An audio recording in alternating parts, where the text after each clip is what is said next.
Hello बच्चा, आज हम फिर अपने सेशन में उपस्थित हैं। तो आज हम बात करते हैं वचन। ठीक है, सामान्य हिंदी कंपटीशन एग्जाम वचन की बात करते हैं कि हमारे हिंदी में कितने वचन हैं और हमें कैसे पता लगेगा कौन से वचन का प्रयोग किया जाता है, या कौन सा वचन कैसे में पता लगेगा कि इसमें एक वचन है या बहुवचन है। ठीक है, तो आज मैं हिंदी पे बात करता हूँ, जनरल हिंदी, सामान्य हिंदी। ठीक है, कंपटीशन एग्जाम, आल प्रतियोगिता परीक्षा। तो इसमें क्या है, वचन पे बात करते हैं, वचन क्या है। तो सबसे पहले तो हम वचन देखते हैं कि वचन कहते किसको हैं, एक वचन में क्या होता है और बहुवचन में क्या होता है। तो हमें कैसे पता लगेगा कि इसमें एक वचन है या बहुवचन है। तो ठीक है, हम वचन पे चलते हैं। तो मैं बात कर रहा हूँ, इसमें क्या है बेटा, संज्ञा, सर्वनाम, विशेषण और क्रिया के जिस रूप से एक तत्व या अनेक तत्व का बोध होता है उसे वचन कहते हैं। ठीक है, संज्ञा, सर्वनाम, विशेषण और क्रिया के जिस रूप से एक तत्व या अनेक तत्व का बोध होता है उसे वचन कहते हैं। वचन दो प्रकार के होते हैं। वचन दो प्रकार के होते हैं। अब मैं इसको अपनी भाषा में बताऊं, वचन क्या होता है। मैं बताऊं कि सामान्यतः एक शब्द के लिए एक वचन और अनेक शब्द के लिए अनेक वचन। ठीक है, इतनी बात क्लियर होगी। एक सामान्यतः एक शब्द के, एक संख्या के लिए एक वचन, और सामान्यतः एक संख्या के लिए एक वचन और अनेक संख्याओं के लिए बहुवचन का प्रयोग होता है। क्लियर, इतनी बात क्लियर होगी। अब हम चलते हैं एक वचन।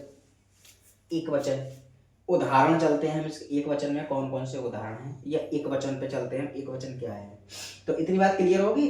संज्ञा, सर्वनाम, विशेषण और क्रिया के जिस रूप से एक तत्व या अनेक तत्व का बोध होता है उसे वचन कहते हैं। वचन दो प्रकार के होते हैं, एक वचन और बहुवचन। तो पहले हम एक वचन पे बात करते हैं। एक वचन क्या होता है, शब्द के जिस रूप से, किसके, शब्द के जिस रूप से एक वस्तु का बोध होता है उसे एक वचन कहते हैं।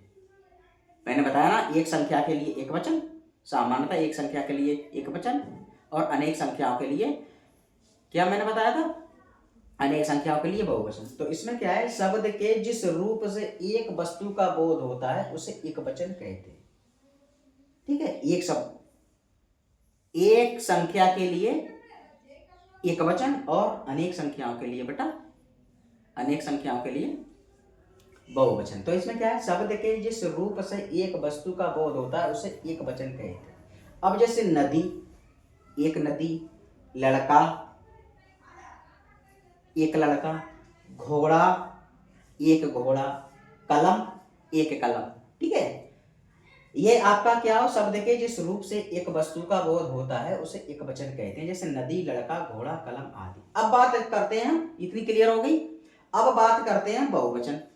बहुवचन क्या होता है, अब शब्द के जिस रूप से अनेक वस्तुओं का बोध होता है, यानी कि शब्द के जिस रूप से अनेक वस्तुओं का बोध होता है उसे बहुवचन कहते हैं। अब यहाँ लड़का है तो यहाँ लड़के, यहाँ एक वचन, यहाँ बहुवचन। लड़के, यहाँ लड़का एक वचन में और बहुवचन में लड़के, एक वचन में घोड़ा और बहुवचन में घोड़े, यानी बहुत सारे घोड़े।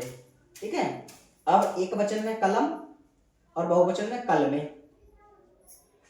एक वचन में नदी और बहुवचन बेटा नदियां, नदियां। ठीक है, तो इसमें साफ साफ लिखा है कि शब्द के जिस रूप से अनेक वस्तुओं का बोध होता है उसे बहुवचन कहते हैं, जैसे लड़के, घोड़े, कलमे, नदियां आदि। तो ये वचन हो गए। क्लियर। अब मैं कुछ बातें आपको बताऊंगा, विशेष महत्वपूर्ण बातें हैं वो, तो उस पर आपको थोड़ा ध्यान देना। अब इसमें तो ये लिखा है कि क्या मैंने बताया, सामान्यतः एक संख्या के लिए एक वचन और अनेक संख्याओं के लिए बहुवचन का प्रयोग होता है। इतनी बात आपकी समझ में आ गई। नदी, नदियां, लड़का, लड़के, घोड़ा, घोड़े, कलम, कलमे, नदियां, नदी, नदियां। ठीक है, ये आपकी समझ में आ गया कि एक वचन है और यह बहुवचन है। अब मैं एक बहुत अति महत्वपूर्ण बात आपको बता रहा हूं, जो कंपटीशन एग्जाम की मैं बात कर रहा हूं। इसमें क्या है, कभी कभी एक के लिए बहुवचन और अनेक के लिए एक वचन का प्रयोग होता है। मैंने क्या कहा कि कभी कभी एक के लिए बहुवचन और अनेक के लिए एक वचन का प्रयोग होता है। अब आपके मन में याद होगा कि ये गुरुजी क्या बता रहे हैं, कैसे पढ़ा रहे हैं। अब मैं बता रहा हूं कि कभी कभी एक के लिए बहुवचन और अनेक के लिए एक वचन का प्रयोग होता है। कैसे होता है अब मैं आपको बता रहा हूं कैसे होता है।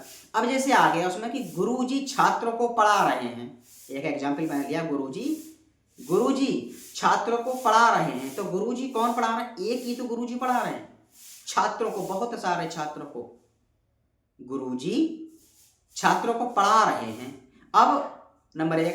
अब नंबर 2 एग्जाम्पल, पिताजी बाजार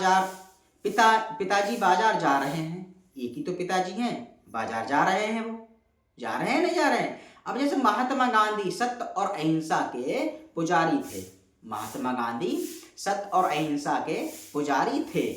मैं फिर अपनी बात पे आ रहा हूं कि कभी कभी एक के लिए बहुवचन और अनेक के लिए, कभी कभी एक के लिए बहुवचन और अनेक के लिए एक वचन का प्रयोग होता है। ये बातें अपने दिमाग के अंदर थोड़ी गहराई से बैठाइए। कभी कभी एक के लिए बहुवचन और अनेक के लिए एक वचन का प्रयोग होता है। जैसे कैसे, गुरुजी, जैसे मैं बता रहा हूं एग्जाम्पल, गुरुजी छात्रों को पढ़ा रहे हैं, पिताजी बाजार जा रहे हैं।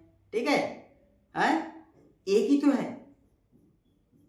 ही तो है इसमें। अब महात्मा गांधी सत्य और अहिंसा के पुजारी थे।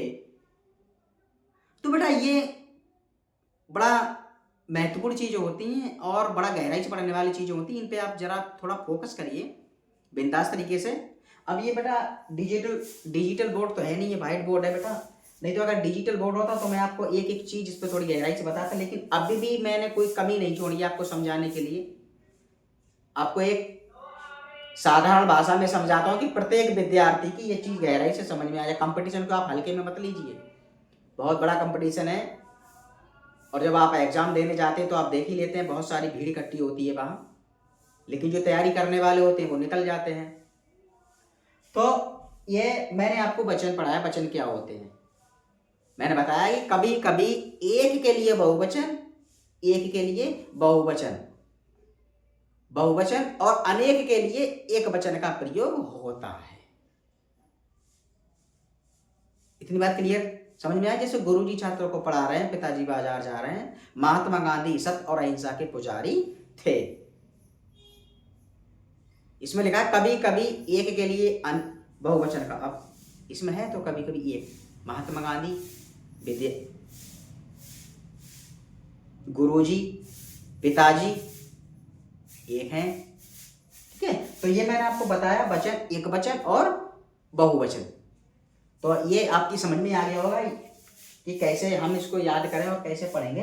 तो बेटा थोड़ा मन लगा के गहराई से आप पढ़िए। मैंने आपको इसमें वचन बताया, सामान्य हिंदी प्रतियोगिता परीक्षा, ठीक है, कंपटीशन एग्जाम की मैं हिंदी पढ़ा रहा हूं आपको सिलेबस के अकॉर्डिंग। और ये बहुत महत्वपूर्ण चीजें हैं, वेरी वेरी वेरी इंपॉर्टेंट चीजें हैं, इनमें से क्वेश्चन बनते हैं।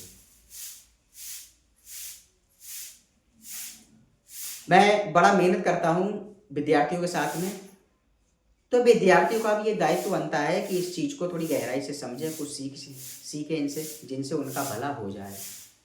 सामान्य हिंदी, ठीक है, जनरल हिंदी मैं पढ़ाता हूं। और प्रत्येक विद्यार्थी शिक्षा के प्रति अपनी रुचि पैदा करे या अपनी रुचि बढ़ाए, ठीक है, ताकि वो एक समाज में उच्च दर्जा या उच्च स्थान प्राप्त कर सके। शिक्षा बहुत जरूरी है। एक शिक्षा ही एक साधन ऐसा है जो हमें सही और गलत में अंतर करने के लिए बताती है या समझाती है। तो ठीक है, मैं आशा और उम्मीद करता हूं कि ये लेक्चर आपके पसंद आया होगा। अगर ये लेक्चर पसंद आया हो तो इस वीडियो को ज़्यादा से ज़्यादा शेयर करिए और YouTube पे हमें ज़्यादा से ज़्यादा सब्सक्राइब करिए और इंस्टाग्राम पे फॉलो करिए। तो बस आज तक के लिए इतना ही। मैं फिर अगली नेक्स्ट वीडियो में उपस्थित होता हूँ। तब तक के लिए धन्यवाद।